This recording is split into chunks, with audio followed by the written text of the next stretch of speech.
In this video, we're going to take a look at the vCenter security model. Typically, we're going to be using Active Directory users or local Windows users from the vCenter. Although now with vSphere 5.1, we have a new single sign-on service. So if you're using the vCenter appliance on Linux and you're integrating with security providers other than Active Directory, you do have more options, but we'll focus on that type of model for now. So I'm already connected to my virtual center and I'm on the home page. You'll see that there's an option here called roles. And if we click over to roles, there's already a number of roles defined in the system that provide a predefined collection of permissions that are commonly used together. And then we can go and assign those roles at different levels within Virtual Center to provide people with some or all of the permissions available on particular objects within a certain scope. So we can see that of the roles that exist already, we have one called no access, which we don't really need to use because if I don't grant anyone access, they're not going to get it anyway. We also have read only, where people can connect to Virtual Center and look around but can't do anything. Administrators who can do whatever they need to. Virtual machine power users. And you'll see over here, we're not currently using this role, no one's assigned to it. But if we right click on it and edit the role, we can see the various permissions that are associated with it.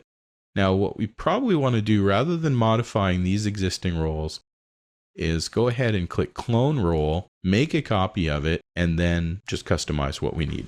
And if I right click and edit that role, then we'll see that it brought over the existing permissions that were associated with the role I'd clicked on the first time. We can see that on data store objects, we'll have the ability to browse them. The global object level, we can cancel tasks that we had started. We'll also be able to manage scheduled tasks. And at the virtual machine level, we'll be able to do some level of configuration. We can see that we can do things like add disks and change the CPUs, but we're not able to associate it with a host USB device. Not necessarily a major issue, but if we wanted to be copying files back and forth off of USB drives or something, we might need to do that. And whatever other permissions are available in that role, we can see that we can interact with that machine in various ways. We can use the console for it. We can access floppy and CD media, and we can power it off and power it on as necessary. We can't do certain things like set up fault tolerance and potentially other things, but we can customize these roles as we need to. And that's really what each one of these roles is just a collection of permissions associated with certain types of objects.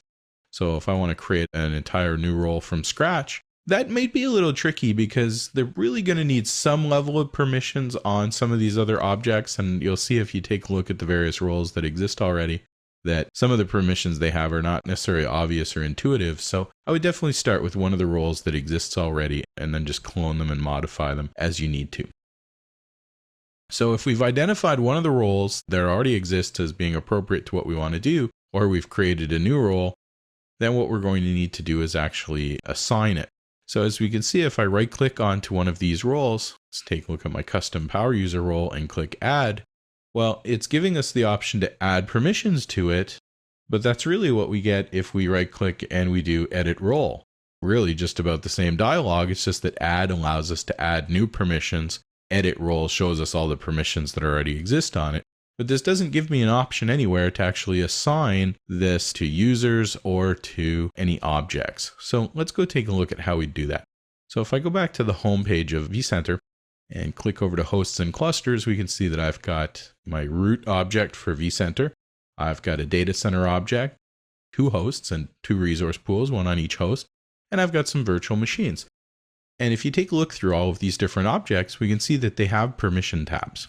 So if I go all the way to the root of vCenter and click on its permissions tab, we can see that the administrators or potentially a user has the administrator role. It has all the permissions on all the objects. And because we're now assigning that role to the group administrators, the local Windows group administrators, anyone who has local administrator permissions in Windows is going to have administrator permissions on everything managed by this vCenter. Now, it's quite interesting how this happens because if you go to one of the hosts, we'll see that we actually do have the ability to set up local users and groups on those hosts, at least when they're not managed by vCenter. And we can also set the authentication services and specify whether we wanted local authentication or set up Active Directory. So there are some options to do authentication locally, but that's really when we're using the vSphere client to connect directly with the hosts. when we're using vCenter, the vCenter proxy account is what's going to be used to perform all the work on the hosts. And the only permission that we need and the only user assignments that we need are in vCenter itself. So if I go ahead and actually modify this, I'm going to right click on my root object and click add permission. And then I can pick a user or group, and we'll see that I can pick the local server or also the VMware single sign-on service or our Active Directory domain. So I'm going to take my Active Directory domain and then try and find a group that might be appropriate for this. Let's go with network configuration operators. So anyone who's in the network configuration operators group in Windows, and I probably would go create some custom group just for this purpose or for a collection of virtual machines or for a particular data center or a particular resource pool or whatever it is that we're trying to scope to and trying to control. In this case, I'll just use a group that already exists.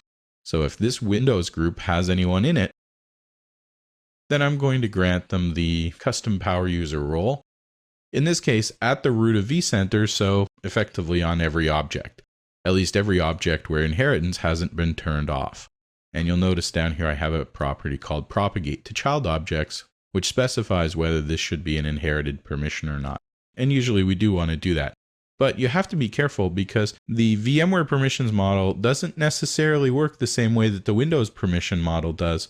And this is something that you may need to be aware of. Even though we typically use the Windows authentication services for VMware, there are certainly differences.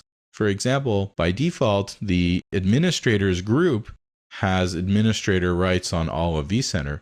What would happen if I went to my data center object or a virtual machine object and assigned different permissions for that same group? We can see here that administrators have the administrator role and our network configuration operators have the custom power user role. And we can actually see that that's been inherited from the VC02 object. But if I wanted to, I could add a permission here.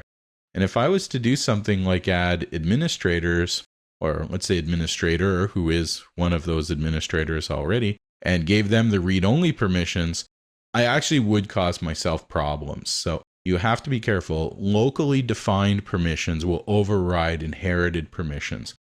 Another area you want to be aware of, and another difference from how Windows manages its permissions, is that when a user in Windows is both a user and has permissions assigned directly to their identity and is also a member of a group and they have permissions that they get through their group membership or multiple group memberships, those Windows permissions will be cumulative. In VMware, that's going to be handled differently. If we have only group memberships, so groups have been assigned these various roles and we have the users in the groups, then it is cumulative. And if the user is a member of one group that has read-only and a member of another group that has the ability to access the console of virtual machines and a member of another group that has the ability to manage data stores, they'll be able to do all of those things. However, if the user themselves has been directly assigned any permissions at a specific object level and is also a member of other groups, the group permissions will not apply and only the most specific permissions, in this case the user permissions, will apply.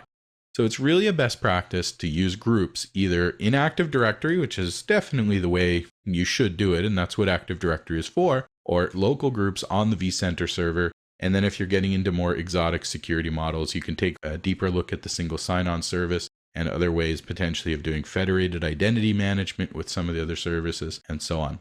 Another thing to be aware of is that, again, we could go and start assigning permissions at each of the different levels, but it's going to be much harder to document and track those permissions. So if we start assigning permissions right at the individual virtual machine level, yes, we can do that, but it's going to become that much more difficult to remember what exactly is going to take effect at any given time. And we don't really have much in the way of reporting and troubleshooting tools the way Active Directory and even things like Explorer file browsers have now in Windows. We don't really have that inside vCenter. So it's going to be a good idea to try and keep our permissions model as simple as possible, but inheritance will only take us so far. So if we go to the root object and start assigning permissions, that's great. But we could also do that at other levels, such as the data center, or even just using folders or resource pools, or at the host level or the virtual machine levels directly. We shouldn't normally need to do that, but you have the ability to assign permissions directly where you need them. And if someone does need access to the console of one of the virtual machines, the one question I would ask is whether you really want to do that from VMware. If your local guest operating system already has a remote access capability, Windows Remote Desktop or Linux with SSH or X Windows or some other remote control application, we may find that it's easier to manage that type of capability from the perspective of the guests and use the permissions and protocols that already exist within the guests and not have to assign any permissions here at all and never have anyone know that it's a virtual machine. That can be a little tricky because if they do something like shut down, then they may not be able to come back and turn the virtual machine back on. But maybe we want to remove their capability to shut down virtual machines and just let them access the console for whatever it is they're supposed to access it for. So we can definitely take advantage of the roles that are in vCenter, and then we really don't even need to worry about the local security of the hosts. So don't worry about managing Linux-based user accounts inside the hosts. That's what the vCenter proxy account is for. And whenever we set up vCenter to manage hosts, it's going to use root to install its own personal user account, its own personal services in order to make sure that that can happen. So we don't need to worry too much about security of the local hosts and maintaining passwords and single sign-on and anything like that. That's one of the core capabilities anyway that vCenter provides us.